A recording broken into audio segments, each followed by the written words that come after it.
Imagine being told your poverty embarrasses your own son on his wedding day. That was my reality, a chilling betrayal that pushed me to the very back of the ceremony, until a single whispered sentence changed everything. The champagne glass trembled in my hand, not from celebration, but from the memory of Vivian's sneer just hours earlier. "Your poverty will embarrass us," she'd said, her perfect manicure tapping against the seating chart. My own son, Brandon, had simply nodded in agreement, deliberately avoiding my gaze as if I were some shameful family secret. They were consistent in their cruelty, I'll give them that. I'm Eleanor Patterson, 68 years old. 3 years ago, I buried my beloved husband, Robert, after he fought a grueling battle with cancer.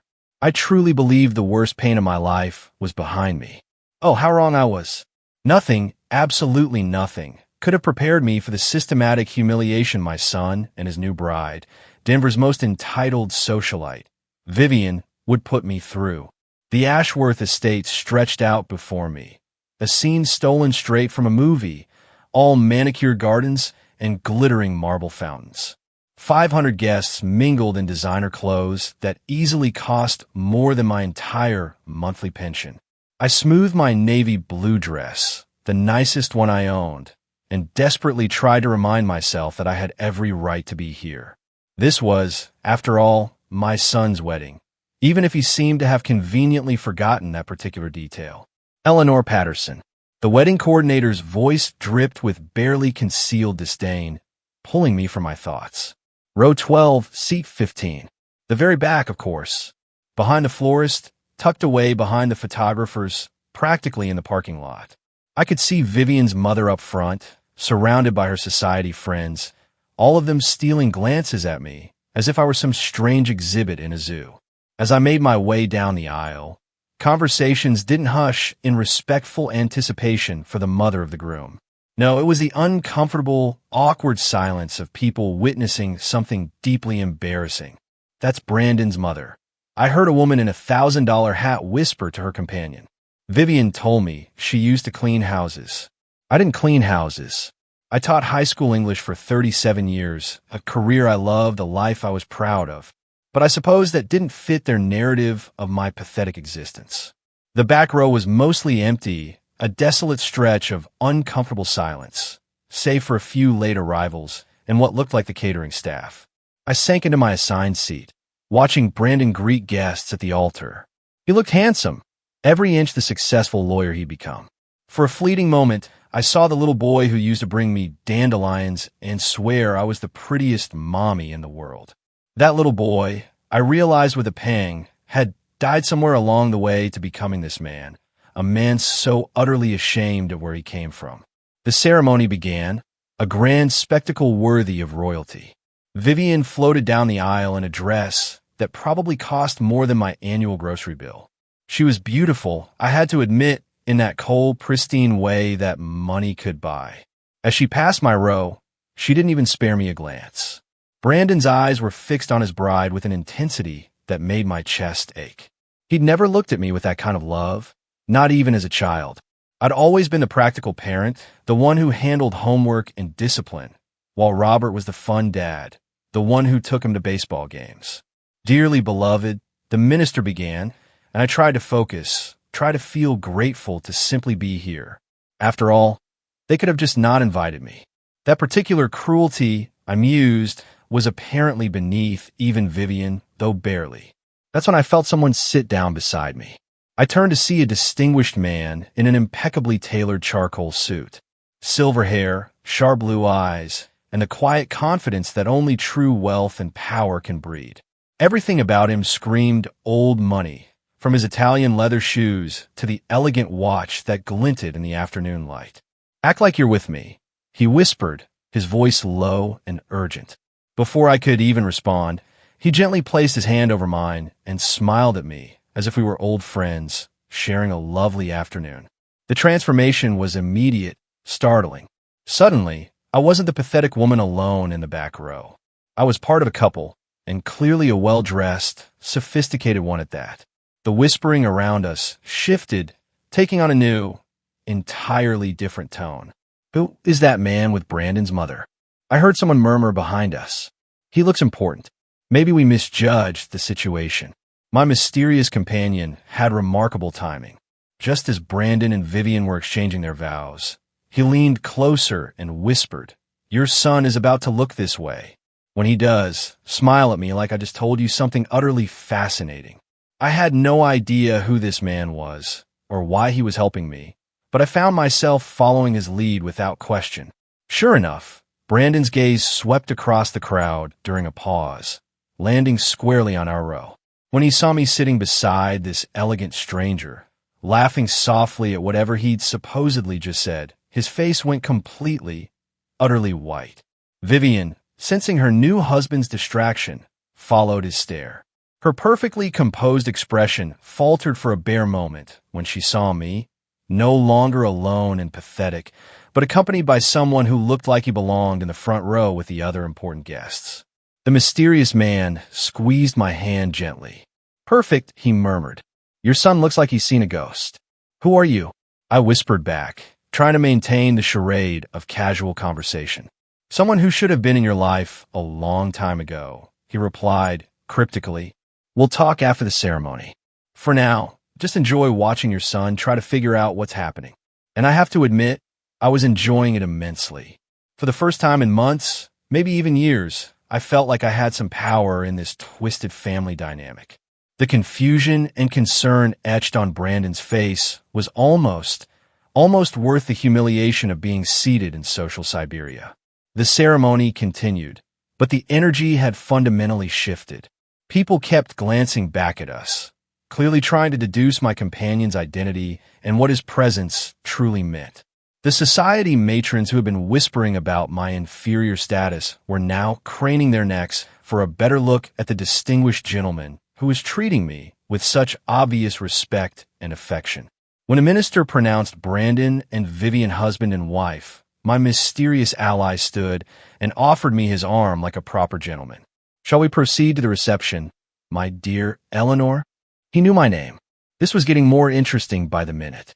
As we walked toward the reception tent, I could feel eyes following us. The same people who had dismissed me just 20 minutes earlier were now regarding me with curiosity and what looked suspiciously like newfound respect. "You never told me your name," I said quietly as we made our way across the manicured lawn. He smiled, an expression that transformed his entire face. "Theodore Blackwood. But you used to call me Theo." The world tilted slightly on its axis. "Theo. My Theo from 50 years ago. Theodore Blackwood."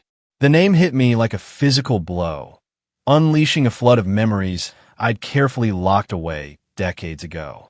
I stopped walking so abruptly that several guests nearly collided with us.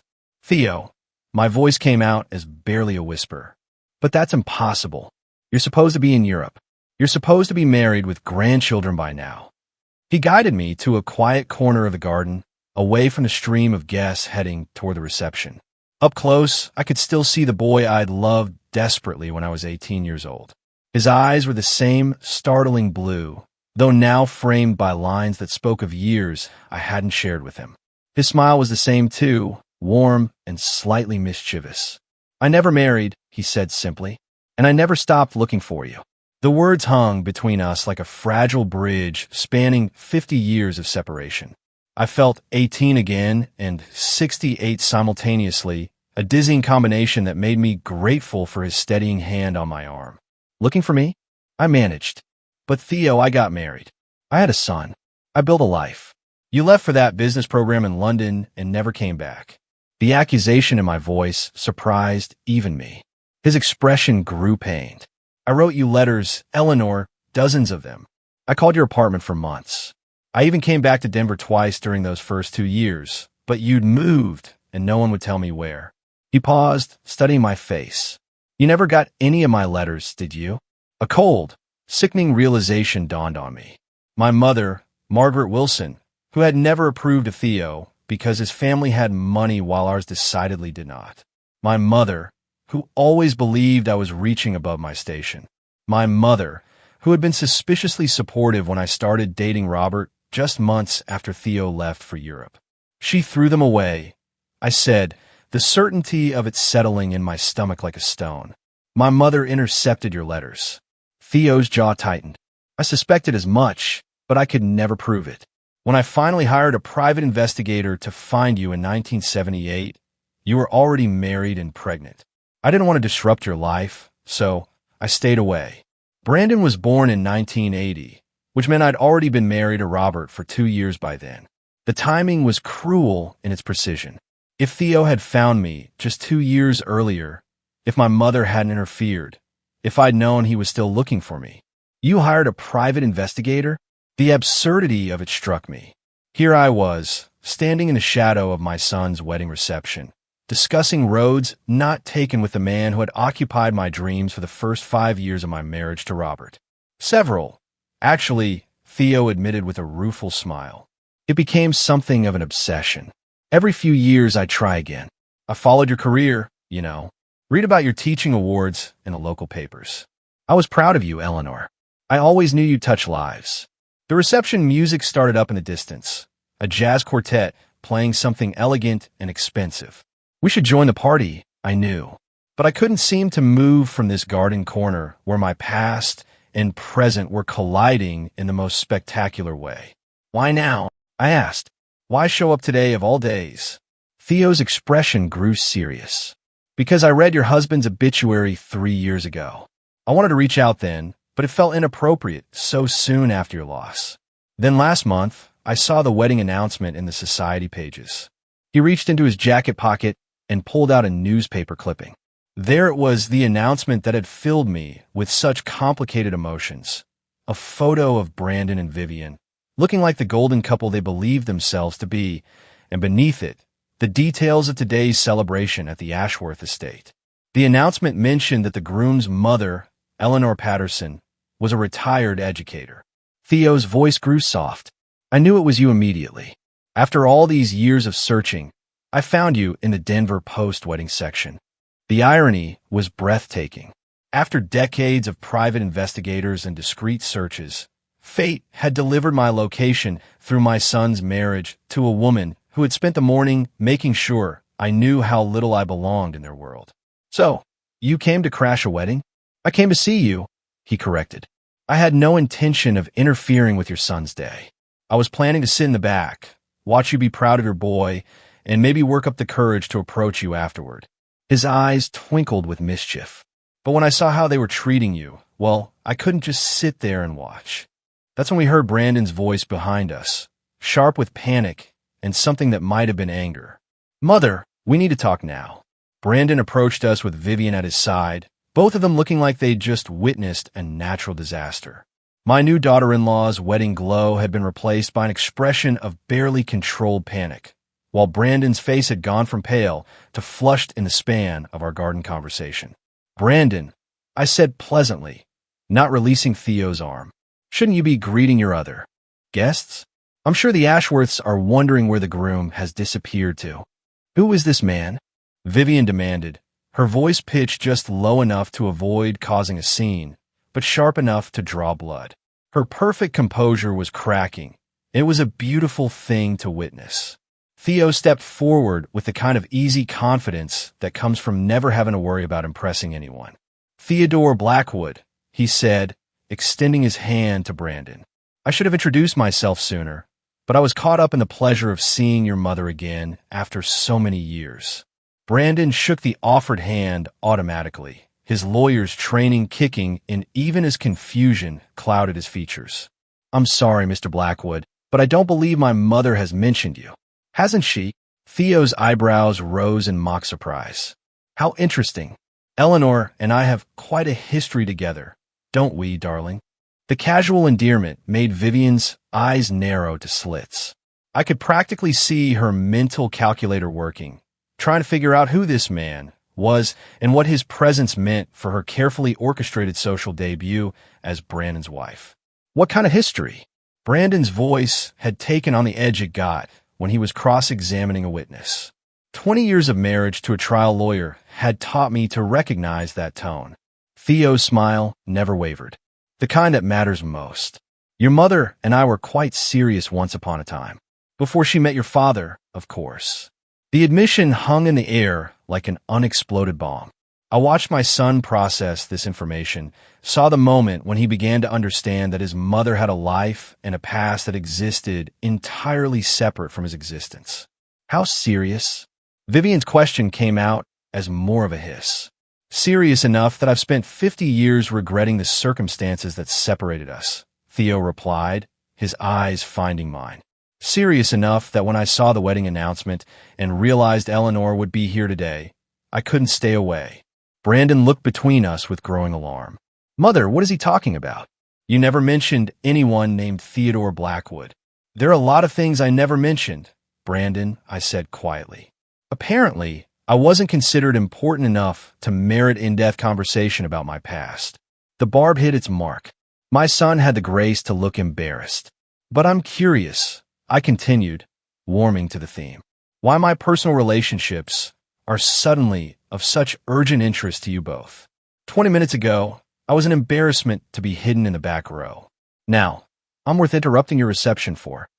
Vivian's carefully applied makeup couldn't quite hide the flush creeping up her neck. That's not what we just want to understand who this gentleman is and why he's here. I'm here, Theo said smoothly, because Eleanor deserves to have someone who appreciates her remarkable qualities at her son's wedding. Someone who recognizes what an extraordinary woman she is. The contrast between his words and the treatment I'd received all day was stark enough to make even Brandon shift uncomfortably.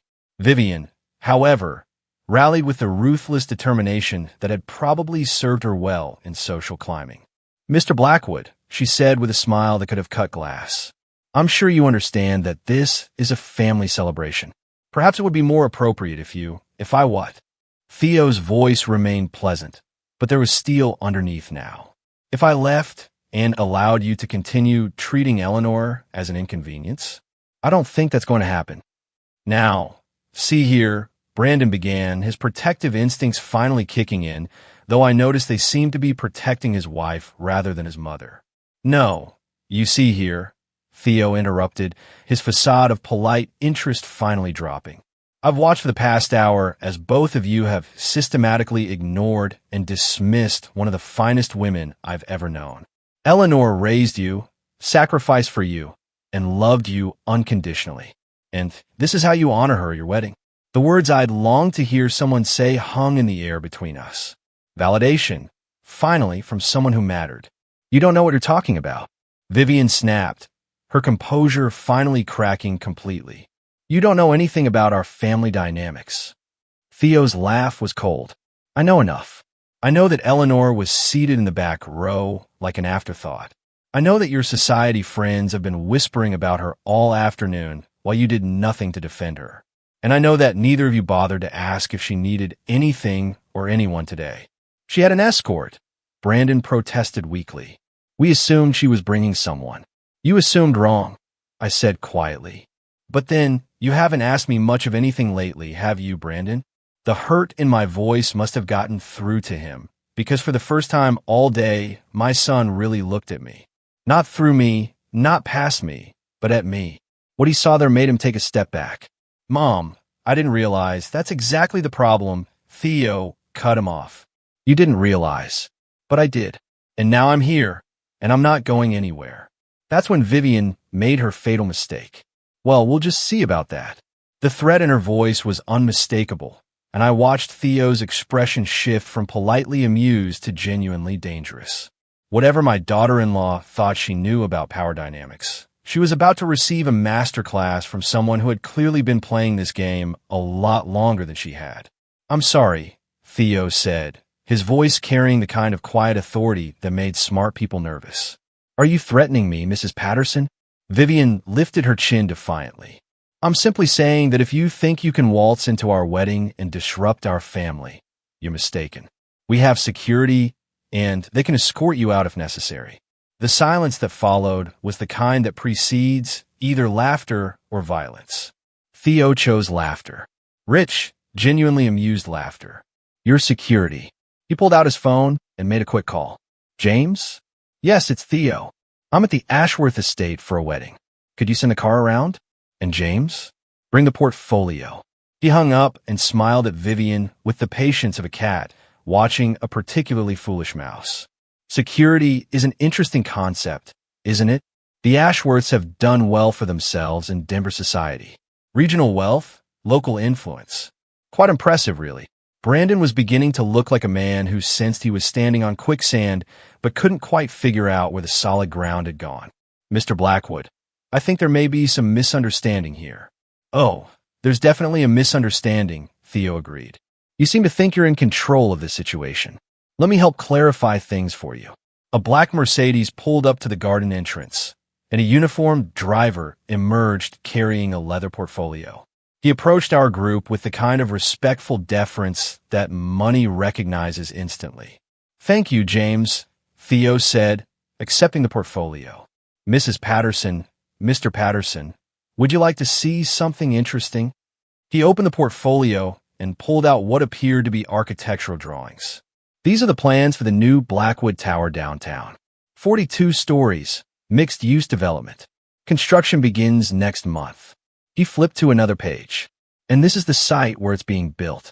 Vivian leaned forward despite herself, then went very still. That's where Ashworth Properties has their main office building. Theo corrected gently. I purchased the building last month. The current tenants have 90 days to relocate. I'm sure your father will find suitable accommodations elsewhere, though perhaps not quite as prestigious as their current location. The color drained from Vivian's face completely. Her father's real estate company was successful by Denver standards, but they were clearly minnows swimming in a pond with a shark. You can't do that, she whispered. Actually, I can. And I did. The sale is already complete. Theo closed the portfolio with a soft snap. But here's the interesting part. I had no idea when I bought that building that there was any connection to this family. Pure coincidence. Brandon found his voice. What do you want? Want? Theo seemed genuinely puzzled by the question. I don't want anything from you, Brandon. You've already given me the greatest gift imaginable by treating your mother so poorly that she needed someone to sit with her today. He turned to me, and the hardness in his expression melted into something warm and real. Eleanor, would you like to leave this reception? We have 50 years to catch up on, and I find I'm no longer interested in pretending to enjoy myself here. The offer hung between us like a lifeline. I could walk away from this humiliation, from the whispered comments and social calculations. I could leave with a man who saw value in me, who had spent 5 decades trying to find me. But first, I had something to say. Brandon, I said, my voice steady despite the emotions churning inside me. I want you to understand something. This morning, when your bride told me that my poverty would embarrass your family, I accepted it. When you seated me in the back row like some distant acquaintance, I accepted that too. I told myself that at least I was here. At least I was included. My son's face was a mask of misery, but I wasn't finished.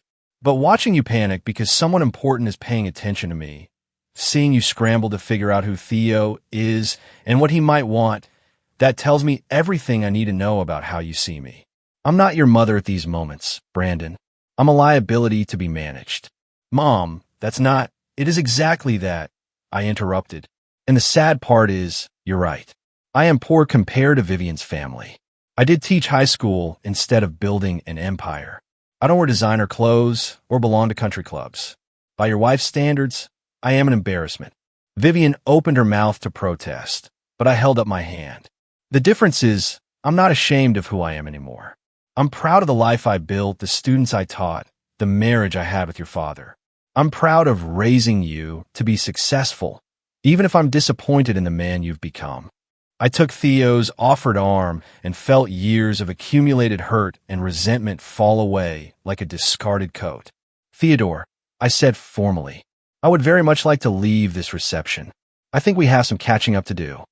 As we walked away from the garden, I heard Vivian's voice rise in panic behind us. Brandon, do you have any idea who Theodore Blackwood is? Do you know what this means? But I didn't look back. For the first time in 3 years, I was walking towards something instead of away from it. The restaurant Theo chose was the kind of place I'd only read about in magazines. Floor-to-ceiling windows overlooked the Denver skyline. Soft jazz played in the background, and the waitstaff moved with the quiet efficiency of people who understood that discretion was more valuable than visibility. I probably should have asked, Theo said as we were seated at a corner table with a view of the mountains. Are you hungry? I realized we both missed the wedding dinner. I laughed, surprising myself with how genuine it sounded. I don't think I could have eaten another bite of pretentious canapes. Anyway, though I have to admit, I'm curious what a $500 a plate dinner tastes like. Disappointing, he said dryly. Very expensive disappointment. The waiter appeared as if summoned by telepathy. Mr. Blackwood, your usual table. Shall I bring the wine list? Please. And could we have some of those stuffed mushrooms Eleanor likes? He caught my expression and smiled. I remember you ordered them at Romano's that night when we celebrated your acceptance to the teacher training program. The memory hit me like a physical blow. Romano's, the little Italian place that had been our special restaurant. I'd been 20 years old. He'd been 22. And we'd been so desperately in love that we could barely sit across from each other without reaching for hands. You remember what I ordered 50 years ago? I remember everything about you, he said simply. The way you laughed at your own jokes. How you got that little wrinkle between your eyebrows when you were concentrating. The fact that you always stole the olives from my salad because you were too polite to order extra for yourself. Tears pricked in my eyes. When had anyone last paid attention to me that way? Robert had loved me. I knew that, but his love had been comfortable, practical. He'd love me the way you love a well-functioning appliance, with gratitude, but without wonder. Tell me about your life, Theo said after the wine arrived. Not the headlines I could find in newspaper archives. Tell me about the parts that mattered to you. So I did.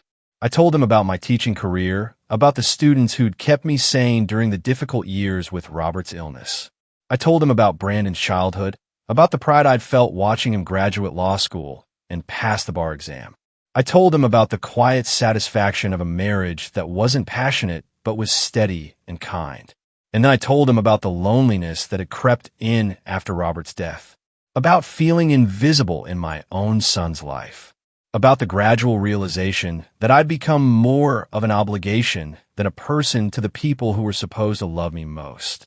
Today wasn't an aberration, I admitted. It was just the most public example of how things have been for months now. Brandon calls dutifully every 2 weeks, visits on holidays, and treats me like a chore to be checked off his list. I thought marriage might change that, make him more family-oriented. Instead, it's made him even more distant. Theo's jaw tightened as I talked, and by the time I finished, his expression was thunderous. That boy doesn't deserve you. He's not a boy anymore. He's a 35-year-old man who made his choices. I sipped my wine, grateful for its warmth. What about you? You said you never married. No children. No children, he confirmed. A few relationships over the years, but nothing that stuck. I kept measuring everyone against you, which wasn't fair to them or to me. The admission hung between us, loaded with implications I wasn't sure I was ready to examine. Theo, what are we doing here? This isn't just a friendly catch-up dinner between old flames, is it? He set down his wine glass and looked at me with an intensity that made my breath catch. Eleanor, I'm 70 years old. I built a business empire, traveled the world, and accomplished everything I set out to do. But there's never been a day in the past 50 years when I didn't wonder what my life would have been like if your mother hadn't interfered. We can't go backward, I said quietly. We're not the same people we were at 20. No, we're not, he agreed. We're better. We know what we want now, what matters and what doesn't. We've lived enough life to recognize real value when we see it. The waiter appeared with our appetizers, giving me time to process what Theo was really saying. When we were alone again, he reached across the table and took my hand. I'm not suggesting we pretend the last 50 years didn't happen. I'm suggesting we decide what we want the next 20 years to look like. My phone buzzed against my purse, then again and again. You should probably check that, Theo said with knowing amusement. I suspect your son has done some research since we left the reception. I pulled out my phone to find 17 missed calls for Brandon and a stream of increasingly frantic text messages. Mom, call me immediately. Do you have any idea who Theodore Blackwood is? He's worth over $500 million. Vivian's father wants to meet with him about the building purchase. Can you arrange an introduction? Please call. We need to talk. I show the messages to Theo, who read them with obvious satisfaction. Interesting how quickly their interest in your personal life developed, he observed. What are you going to do about the building? Nothing. The sale is final. The contracts are signed, and Ashworth Properties has 90 days to relocate. Business is business. He paused, considering. Though I suppose if someone convinced me that the current tenants had suddenly developed better manners and a proper appreciation for family relationships, I might be persuaded to consider a long-term lease arrangement.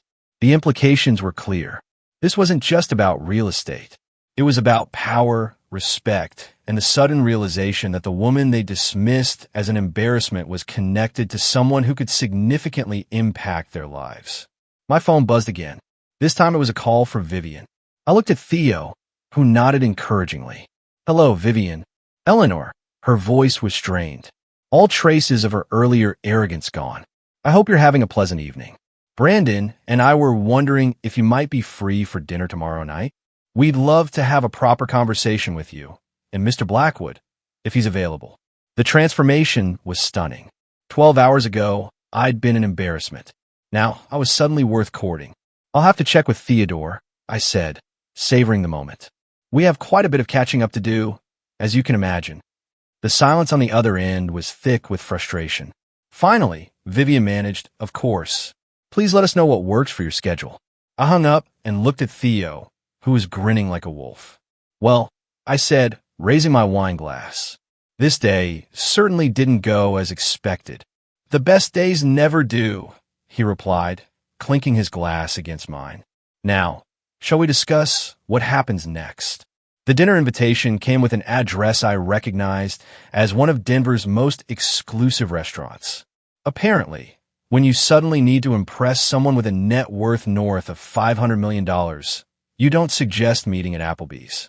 Theo picked me up in a Mercedes, looking devastatingly handsome in a navy suit that probably cost more than I'd spent on clothing in the past 5 years combined. I'd chosen my best dress, a simple black number that Robert had always said made me look elegant. Tonight, with Theo's appreciative glance, I actually felt elegant for the first time in years. Nervous? He asked as we pulled up to the restaurant. Should I be? I countered. After all, I'm just having dinner with my son and the daughter-in-law who thinks I'm an embarrassment to humanity. What could go wrong? Theo's laugh was rich and warm. There's the Eleanor I remember. Sharp as a tack and twice as dangerous when properly motivated. Brandon and Vivian were already seated when we arrived, both looking like they were attending a business negotiation rather than a family dinner, which I suppose they were. Vivian had clearly spent considerable time on her appearance tonight. Her makeup was flawless, her hair perfectly styled, and her dress screamed expensive designer. She looked like she was trying to audition for the role of worthy dinner companion.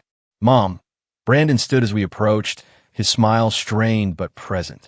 Mr. Blackwood, thank you for joining us.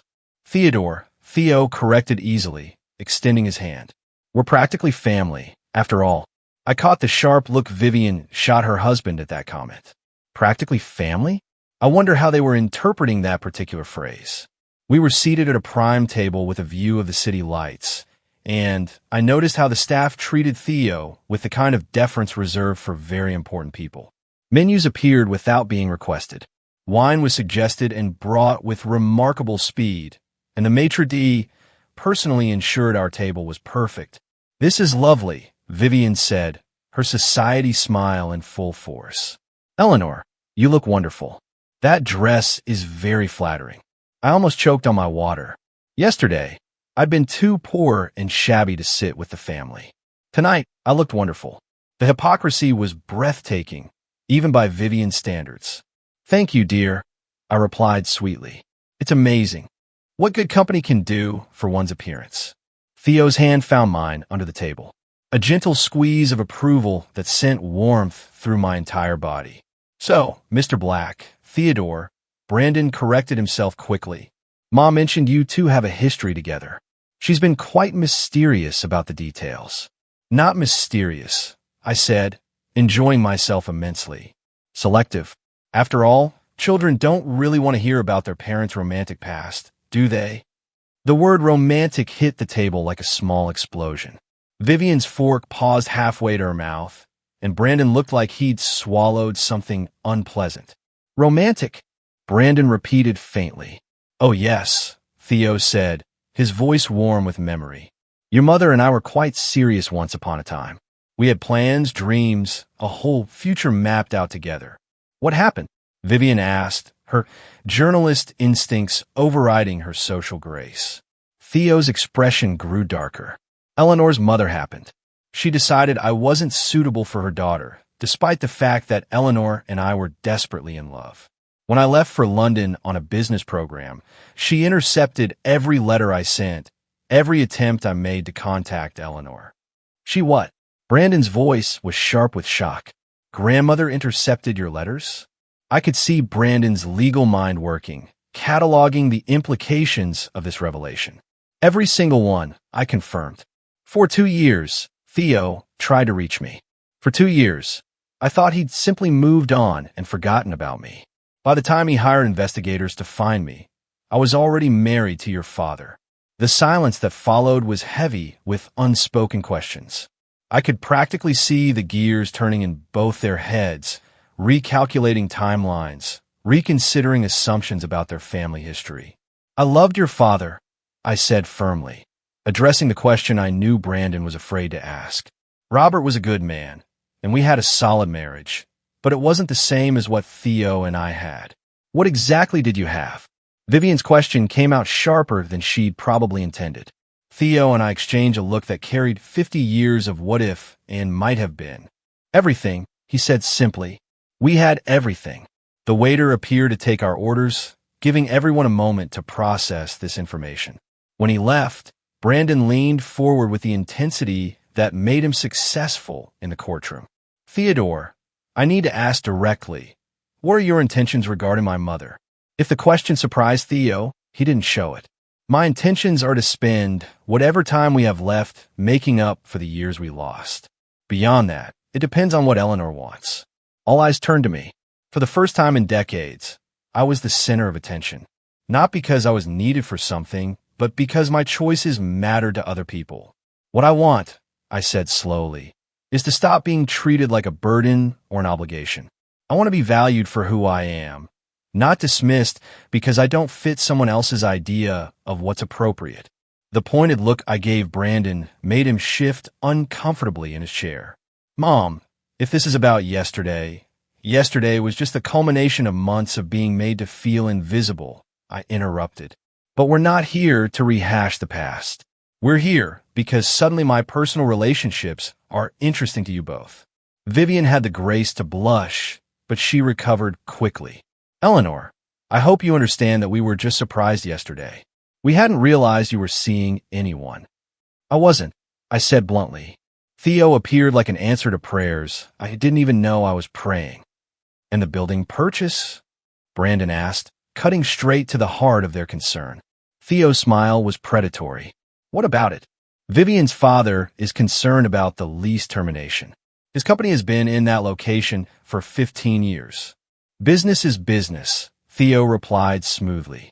Though I suppose I could be convinced to consider alternative arrangements if the circumstances were right. The negotiations were beginning in earnest now.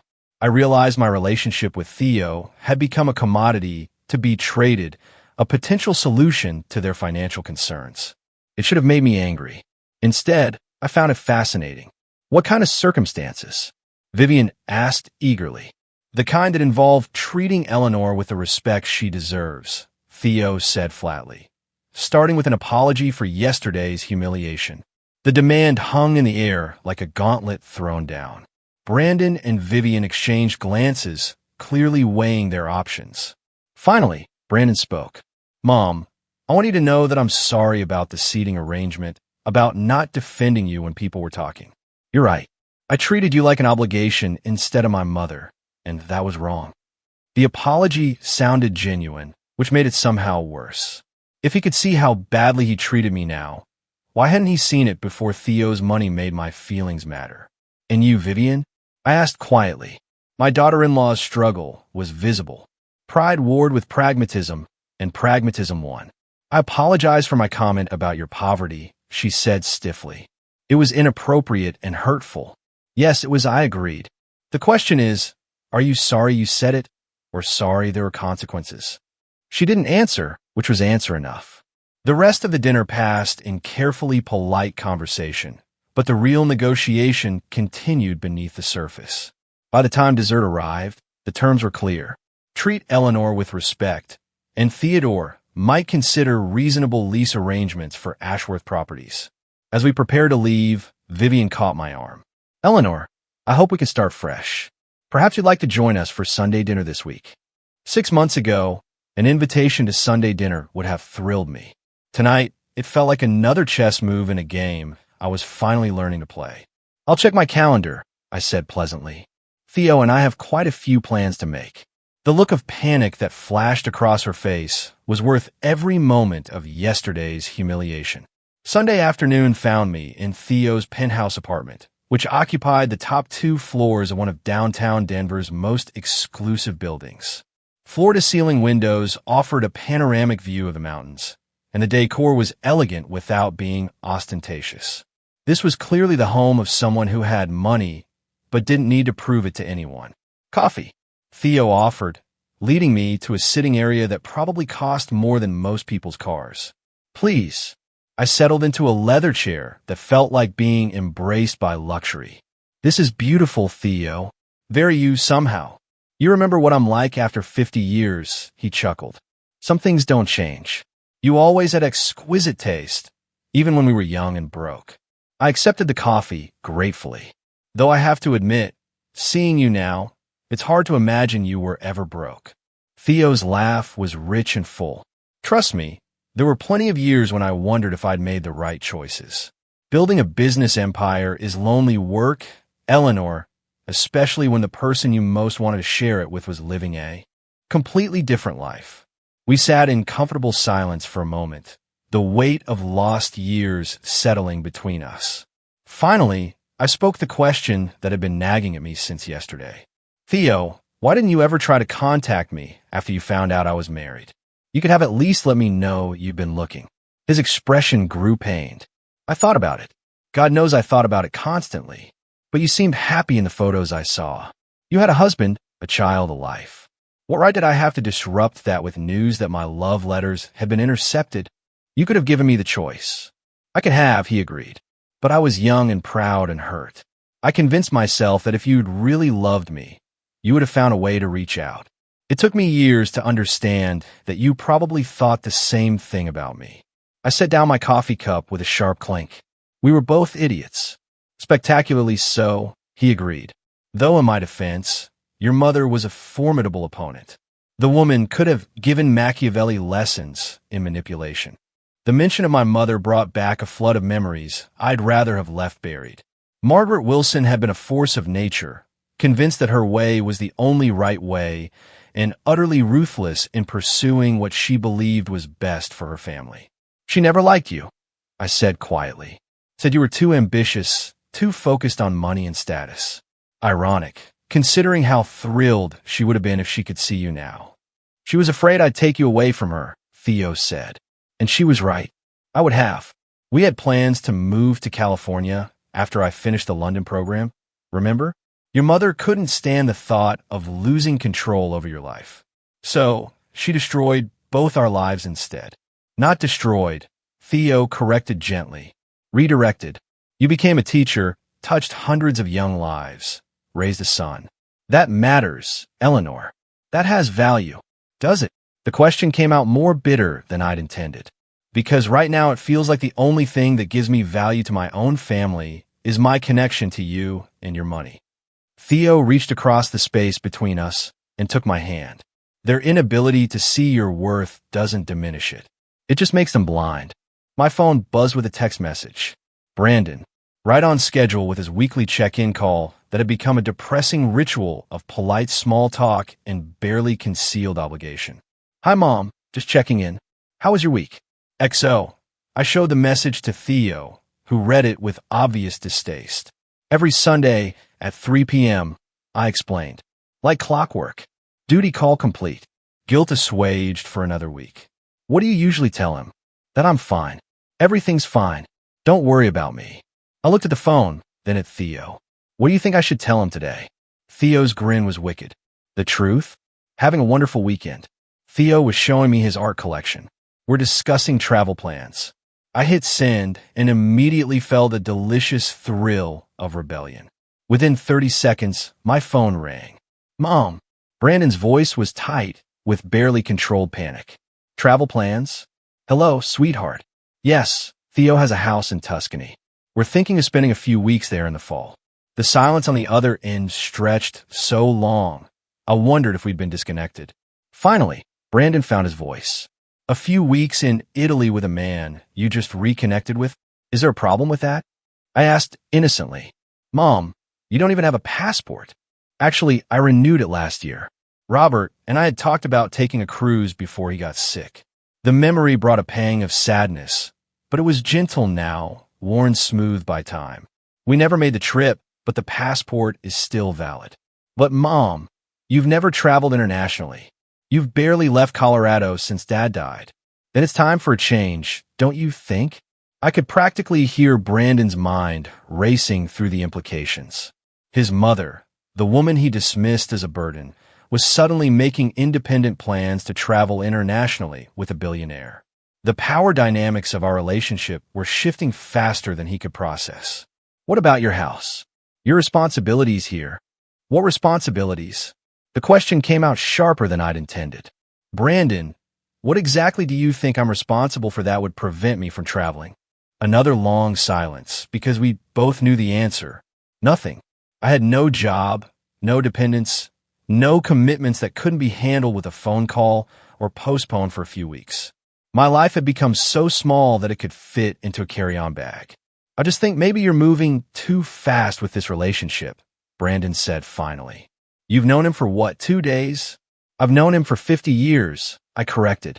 We're just picking up where we left off. Mom, please be reasonable. You can't just run off to Italy with some man. Some man? Theo raised an eyebrow at that, clearly amused. I can't. I interrupted Brandon's protests. Why not? I'm 68 years old, Brandon. Not 8. I don't need your permission to live my life. That's not what I meant. It's exactly what you meant. You spent the last 3 years treating me like a child who can't be trusted to make her own decisions. Well, guess what? I'm making them anyway. I hung up before he could respond and immediately turned off the phone. That felt good, I admitted to Theo. I imagine it did, though I should probably mention that I don't actually have a house in Tuscany. I stared at him for a moment, then burst into laughter. You don't? Not yet, he said with a grin. But I can have one by next week if you're interested. The casual way he said it, like buying international real estate, was no more complicated than picking up groceries, should have been intimidating. Instead, it was thrilling. Theo, I said slowly, what exactly are we doing here? We're living, he said simply. For the first time in 50 years, we're actually living instead of just existing. My phone, despite being turned off, somehow managed to ring. Theo looked at it with amusement. I think your son may have some additional thoughts to share. Let him think, I said, leaving the phone silent. His panic was just the beginning. The real consequences of my newfound independence were still to come. Monday morning brought an unexpected visitor to my front door. I opened it to find a woman in her 40s with perfectly styled blonde hair and the kind of aggressive confidence that comes from being born into money and privilege. Mrs. Patterson, I'm Catherine Ashworth, Vivian's mother. Of course she was. The family resemblance was unmistakable, from the calculating blue eyes to the way she held herself like someone accustomed to getting her way through sheer force of personality. Mrs. Ashworth, I said politely, not inviting her in. This is unexpected. May I come in? I think we need to have a conversation. The phrasing wasn't quite a question, more of an assumption that I would naturally comply with her wishes. It was the same tone Vivian used when she wanted something, that particular blend of entitlement and barely concealed threat that wealthy people seem to learn in the cradle. Of course, I said, stepping aside. After all, I was curious to see what the matriarch of the Ashworth family wanted badly enough to show up unannounced at my modest suburban home. She swept into my living room like she was conducting an inspection, her gaze cataloging everything from my furniture to my decorations with the kind of professional assessment that real estate agents perfected. I could practically see her calculating the value of everything in sight and finding it disappointingly low. Coffee. I offered, more from politeness than genuine hospitality. No, thank you. This shouldn't take long. She settled into my best chair like she was doing me a favor by gracing it with her presence. I'll get straight to the point, Mrs. Patterson. Your relationship with Theodore Blackwood is causing problems for my family. Is it? I settled across from her, genuinely curious about where this conversation was heading. How interesting. Don't play coy with me. Catherine snapped, her mask of politeness slipping. You know exactly what you're doing. My husband's business is being threatened because you've decided to use your friendship with Mr. Blackwood as some kind of revenge against Vivian. Revenge is such a dramatic word, I said mildly. I prefer to think of it as natural consequences. This is extortion. No, this is business. Theodore purchased a building, which is his right as a private citizen. The fact that your husband's company happens to be a tenant in that building is simply unfortunate timing. Catherine's eyes narrowed. We both know this isn't about timing. This is about Vivian's comment at the wedding. Oh, you heard about that? I asked with false surprise. How embarrassing for your family. Look, Catherine said, leaning forward with the intensity of someone playing their final card. I don't know what your game is here, but I'm prepared to make this worth your while. Now, this was interesting. Worth my while? How? She reached into her designer handbag and pulled out what appeared to be a check. $50,000. All you have to do is convince your boyfriend to honor the existing lease with Ashworth Properties. I stared at the check, genuinely shocked. Not by the amount, but by the sheer audacity of the gesture. Mrs. Ashworth, are you attempting to bribe me? I'm offering you a mutually beneficial arrangement, she corrected smoothly. You help us maintain our business relationship with Mr. Blackwood, and you receive compensation for your assistance. Compensation? I rolled the word around in my mouth like a foreign object. How much did Vivian tell you about that conversation at the wedding? Enough to know that money is a concern for you, and you assumed it meant I was for sale. Catherine's smile was razor sharp. Mrs. Patterson, everyone is for sale. It's just a matter of finding the right price. I stood up and walked to the window, looking out at the garden Robert and I had planted together 15 years ago. The roses were blooming beautifully this year, their crimson petals bright against the morning sun. It was a simple garden in a simple neighborhood, nothing like the elaborate landscapes I'd seen at the Ashworth estate.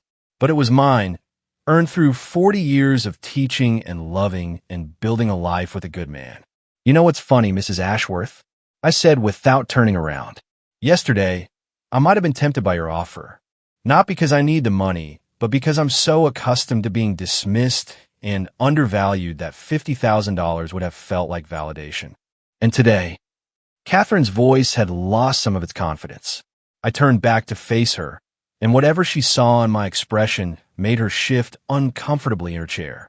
Today, I know what I'm actually worth, and it's considerably more than $50,000. I walked over to where she sat and picked up the check, looking at it with the kind of detached interest I might show a museum artifact. This is insulting, Mrs. Ashworth. Not just the amount, though that's laughably inadequate. The insult is in the assumption that my relationship with Theodore is some kind of performance that can be purchased and managed. I tore the check in half, then in half again, letting the pieces flutter to the coffee table between us. My relationship with Theodore is none of your business. The lease situation is none of my business. If your husband wants to negotiate with Theodore, he's perfectly capable of picking up the phone and calling him directly. Catherine's composure cracked completely. You're making a mistake, Mrs. Patterson. The Ashworth family has considerable influence in this city. We can make things very difficult for people who cross us. Are you threatening me? I asked with genuine curiosity. I'm explaining reality. I laughed, surprising both of us with how genuine it sounded. Mrs. Ashworth, 3 days ago, your threats might have scared me. Today, they're just amusing. You see, I've spent the last 50 years being afraid of disappointing people, afraid of not being good enough, afraid of taking up too much space in the world. I moved closer to where she sat, and she actually leaned back in the chair. But yesterday, I sat in a restaurant with a man who values me for exactly who I am. A man who has spent 50 years trying to find me because he believed I was worth finding. Do you really think your social influence frightens me now? Catherine stood up abruptly, her face flushed with anger and embarrassment. This isn't over. Yes, it is, I said calmly. It's completely over. You came here to buy my compliance, and instead you've shown me exactly what kind of people you really are. Thank you for that clarity. She stormed toward the door, then stopped and turned back with one final attempt at intimidation. Your son is married to my daughter, Mrs. Patterson. That makes us family. You might want to consider what's best for Brandon's future. I've spent 35 years considering what's best for Brandon's future, I replied. It's time he started considering what's best for mine. After she left, I sat in my quiet living room and realized that something fundamental had shifted. For the first time in decades, I wasn't afraid of the consequences of standing up for myself. My phone rang. Theodore's name appeared on the caller ID, and I answered with a smile on my voice. Good morning, handsome. Good morning, beautiful. How's your day starting? Interestingly, I said, looking at the torn check pieces on my coffee table. I just had the most enlightening conversation with Catherine Ashworth. Did you? How delightful. I hope you were appropriately impressed by her charm and subtlety. Deeply impressed. She offered me $50,000 to convince you to honor the lease with her husband's company. The silence on the other end of the line stretched long enough that I wondered if we'd been disconnected. $50,000? Theodore finally said, his voice carefully controlled. I told her it was insulting because the amount was too low, because the assumption was offensive.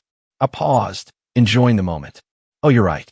The amount was also ridiculously inadequate. Theodore's laughter was rich and warm. Eleanor, my darling, you continue to surprise me. What did you tell her? I told her that my relationship with you wasn't for sale at any price. Then I tore up her check. You tore up $50,000? It felt wonderful, I admitted. Very therapeutic. In that case, Theodore said, his voice full of mischief, I have a proposal for you. How would you like to help me send a message to the Ashworth family about the proper way to treat people they consider beneath them? What did you have in mind? Something spectacular, something that will make $50,000 look like pocket change. Tell me, not over the phone. Can you meet me for lunch? I have something to show you. An hour later, I found myself in the back seat of Theodore's Mercedes, heading toward the downtown financial district. We pulled up in front of a sleek glass building that I recognized as one of Denver's most prestigious commercial addresses. Where are we going? I asked as Theodore helped me out of the car. To meet with my attorney, he said, his smile mysterious. We have some papers to sign. What kind of papers? The kind that are going to make the Ashworth family very, very sorry they ever heard the name Eleanor Patterson. As we walked into the building's marble lobby, I felt a thrill of anticipation mixed with something I hadn't experienced in years, the intoxicating sense of having real power. Whatever Theodore had planned, I was ready for it. Theodore's attorney turned out to be a sharp-eyed woman in her 50s who clearly knew her way around high-stakes financial maneuvering. Margaret Shun had the kind of precise, no-nonsense demeanor that came from years of protecting very wealthy people from very expensive mistakes. Eleanor, Theodore said as we were seated in her corner office with its commanding view of the city. I'd like you to meet Margaret Shun, the finest attorney in Colorado and the architect of some of my more creative business ventures. Mrs. Patterson, Margaret said, extending her hand with a professional smile. Theodore has told me quite a lot about you. I understand you've had some interesting encounters with the Ashworth family. That's one way to put it, I replied, settling into the leather chair across from her impressive desk. Margaret opened a thick file folder and pulled out several documents. Theodore asked me to research the Ashworth family's business interests and financial situation. What I found is quite fascinating. She spread the papers across her desk like a dealer laying out cards. Ashworth Properties appear successful on the surface, but they're significantly over-leveraged. The building that Theodore purchased isn't just their main office location. The lease payments represent nearly 30% of their operating capital. Meaning, I asked, though I was beginning to understand. Meaning they can't afford to relocate, Theodore said with satisfaction. not without taking a massive financial hit that would likely force them to lay off half their workforce. Margaret nodded. The moving costs alone would run close to $2 million, and comparable space in this market would cost significantly more than their current lease rate. So, when Catherine Ashworth offered me $50,000 to convince Theodore to honor their lease, I said slowly, she was actually trying to save her family from potential bankruptcy. Exactly. Theodore's smile was predatory, though I suspect she didn't share that particular detail with you. I thought about Catherine's arrogant assumption that I could be bought, her threats about the family's social influence, her casual dismissal of my worth as a human being. The irony was delicious. What are our options? I asked, surprised by how naturally the word hour had slipped out. Margaret pulled out another set of documents. Well, we could simply proceed with the lease termination. Ashworth Properties would be forced to relocate, probably at significant financial cost to the family. Or, Theodore prompted. Or we could offer them alternative lease terms, a higher rate, shorter duration, with specific clauses that would give us considerable control over their business operations. I raised an eyebrow. What kind of control? The kind that would require them to meet certain standards of conduct in their business dealings, Theodore said meaningfully. Standards that would be outlined in very specific detail. The implications were staggering. Theodore wasn't just talking about a business arrangement. He was talking about holding the Ashworth family accountable for their behavior in a legally binding way. Is that even possible? I asked. Margaret's smile was razor sharp. Mrs. Patterson, you'd be amazed what people will agree to when their financial survival is at stake.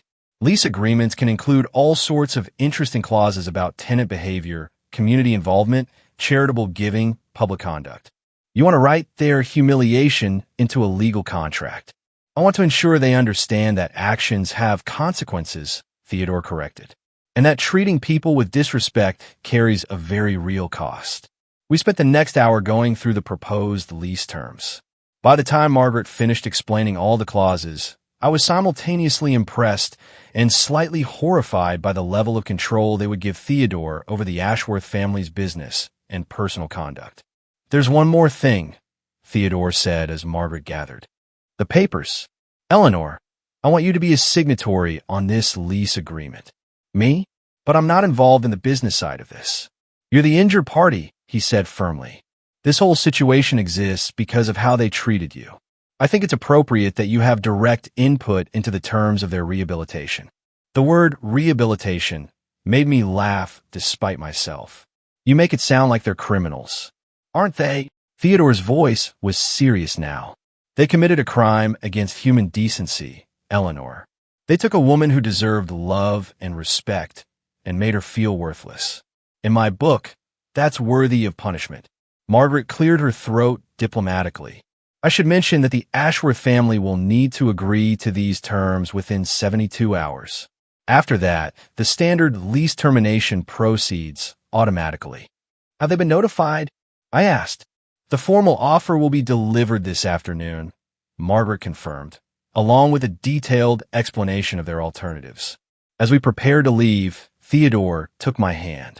Eleanor, are you comfortable with this? I need to know that you're fully on board before we proceed. I thought about Catherine Ashworth's attempt to buy my compliance. I thought about Vivian's casual cruelty at the wedding, her assumption that my poverty made me unworthy of basic respect. I thought about years of being dismissed and undervalued, of being treated like an obligation rather than a person. I'm more than comfortable, I said firmly. I'm excited. That evening, my phone started ringing at precisely 6 p.m. Brandon, right on schedule, though his usual weekly check-in had been moved up by 24 hours. Mom, what the hell is going on? Good evening to you, too. Sweetheart, I said pleasantly. I'm fine. Thank you for asking. Don't play games with me. Vivian's mother just called her in tears. Something about lease agreements and impossible demands and financial ruin. What did you do? I didn't do anything, I said truthfully. Theodore made a business decision based on standard market practices. Standard market practices don't include forcing tenants to make public apologies as part of their lease agreements. Oh, so they had time to read the fine print. Is that what the contract says? How interesting. Mom, you can't be serious about this. You're talking about destroying an entire family's livelihood over a wedding seating arrangement. Am I? I thought I was simply ensuring that certain standards of human decency were maintained in business relationships. This is extortion. No, Brandon. This is consequences. There's a difference, though I understand why you might not recognize it. The silence on the other end of the line was thick with frustration. Finally, Brandon spoke again, his voice carefully controlled. What do you want, Mom? What will it take to make this go away? The question hung between us like a challenge. What did I want? For 50 years, I'd wanted to be valued, respected, treated like a person whose feelings mattered. For 3 years since Robert's death, I'd wanted my son to see me as more than an obligation to be managed. I said slowly, for your wife to understand that treating people like dirt has consequences. I want our family to learn that money and social position don't give them the right to humiliate others. And I want you to decide whether you're on their side or mine. Mom, that's not fair. Fair. The word came out harsher than I'd intended. Brandon, when has anything about the last 3 years been fair to me? When was it fair that you seated me in the back row at your wedding like some distant acquaintance? When was it fair that your wife called me a poverty-stricken embarrassment to your family? She apologized for that. She apologized because Theodore has money and power. Where was her apology before that? Where was yours? Another long silence. When Brandon spoke again, his voice was smaller, more uncertain. What do you want me to do? I want you to choose, I said quietly. Vivian's family has 72 hours to accept Theodore's lease terms or find new office space. During those 72 hours, you can stand with the family that humiliated your mother, or you can stand with the mother who loves you despite everything. Mom, I'm done talking, Brandon. The next conversation we have will tell me everything I need to know about what kind of man I raised. I hung up and immediately turned off my phone. For the first time in 3 years, I was calling the shots in my own family. It was terrifying and exhilarating in equal measure. Now I had to wait to see if my son would choose love or social status. Something told me the answer would define the rest of our relationship. The call came at exactly 5 p.m. on Wednesday, 71 hours and 15 minutes after Margaretson had delivered the lease terms to Ashworth Properties. I was in Theodore's penthouse, ostensibly helping him choose artwork for the Tuscany house he'd purchased that morning, when his phone rang. Theodore Blackwood, he answered, putting the call on speaker so I could hear. Mr. Blackwood, this is Richard Ashworth. I believe you're expecting my call. The voice was carefully controlled, but I could hear the strain underneath. This was a man who had spent the last 3 days coming to terms with financial reality. Mr. Ashworth, I trust you've had time to review our proposal thoroughly. We have, and we, my family, would like to accept your terms. The admission clearly cost him. I watched Theodore's face remain impassive, though I caught the slight tightening around his eyes that meant he was pleased. All of them? Theodore asked, including the public conduct clauses and the community service requirements? All of them? And the personal apologies? A longer pause. Yes, though I'd like to discuss the timing and format. The terms are non-negotiable, Mr. Ashworth. Your daughter-in-law's public apology to Mrs. Patterson will be delivered exactly as specified, or the lease termination proceeds as originally planned. I had to admire Theodore's negotiating style. There was no gloating, no unnecessary cruelty, just the implacable certainty of someone who held all the cards and knew it. I understand. When do you need the first apology delivered? This Friday. The charity luncheon at the country club seems like an appropriate venue, don't you think? Mrs. Patterson will be attending as my guest. My eyebrows shot up. This was the first I'd heard about attending any charity luncheon, though the symmetry was perfect. The same social circle that had witnessed my humiliation at the wedding would now witness Vivian's public acknowledgement of her behavior. We'll be there, Richard Ashworth said heavily. Excellent. Margaretson will send over the final contracts tomorrow morning. Welcome to your new lease arrangement, Mr. Ashworth. Theodore hung up and turned to me with a smile that was part satisfaction, part concern. Are you ready for this? He asked. Once that apology is delivered publicly, there's no going back. Your relationship with Brandon and Vivian will be permanently changed. I thought about that. For 3 years, I've been tiptoeing around my son's marriage, accepting scraps of attention, and swallowing countless small humiliations in the hope of maintaining family harmony. The relationship was already broken. I was just finally acknowledging it. Good, I said firmly. It needed to be changed. Friday arrived with unseasonable warmth and brilliant sunshine, as if the universe was conspiring to make this day as memorable as possible. Theodore had arranged for me to have my hair and makeup done professionally, and I'd chosen a dress that struck the perfect balance between elegant and understated. I wanted to look like someone worth apologizing to. The country club was buzzing with Denver's social elite, all of them ostensibly there to support the Children's Hospital charity, but mostly there to see and be seen. I recognized several faces from the wedding, including some of the women who had whispered about my background while I sat alone in the back row. Mrs. Patterson, a familiar voice called out as we made our way across the dining room. How lovely to see you again. It was one of Vivian's society friends, the same woman who had been whispering about my former career as a house cleaner. Now, she was beaming at me like we were old friends, clearly having reassessed my social value since learning about my connection to Theodore. How nice, I murmured, accepting her air kisses with amusement. I'm surprised you remember me. Of course I remember. You looked so elegant at the wedding. And Mr. Blackwood, what a pleasure to meet you properly. The transformation was fascinating to watch.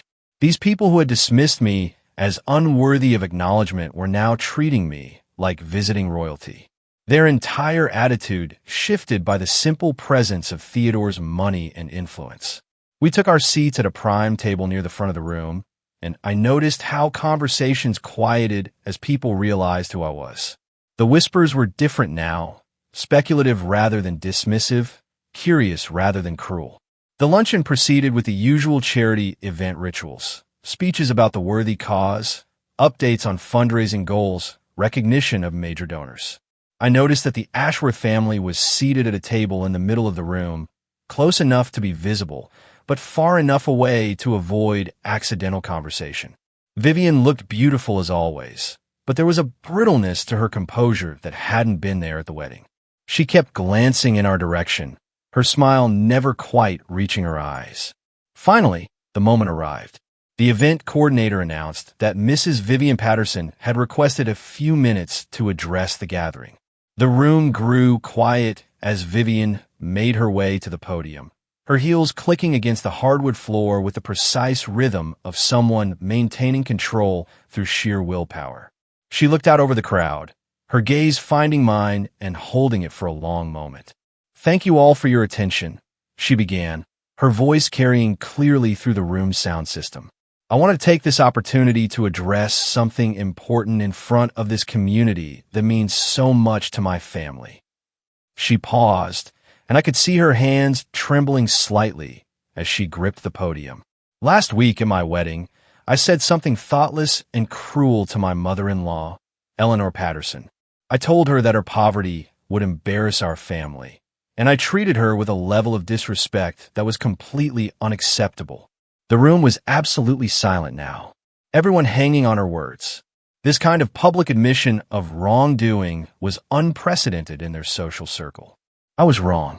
Completely, utterly wrong.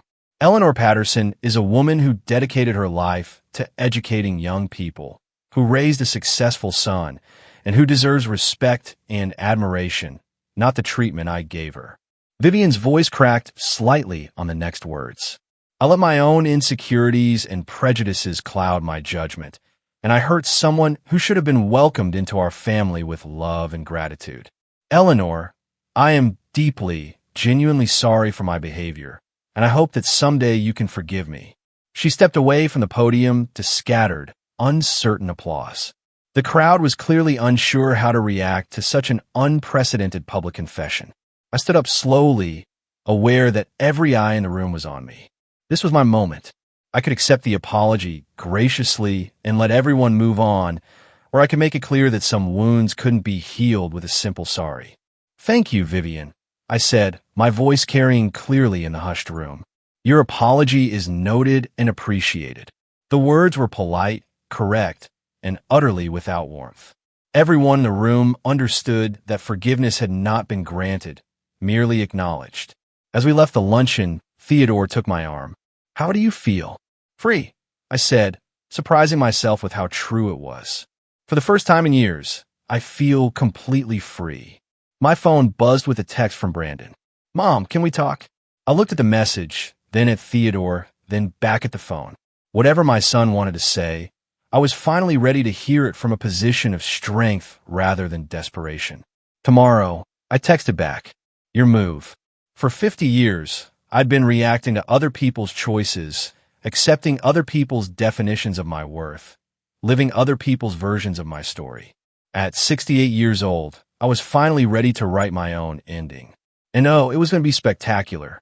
What would you have done if you found out your own mother sabotaged your greatest love? And what do you think of how I handled Brandon and Vivian? Let me know in the comments below. I'm really curious to hear your thoughts.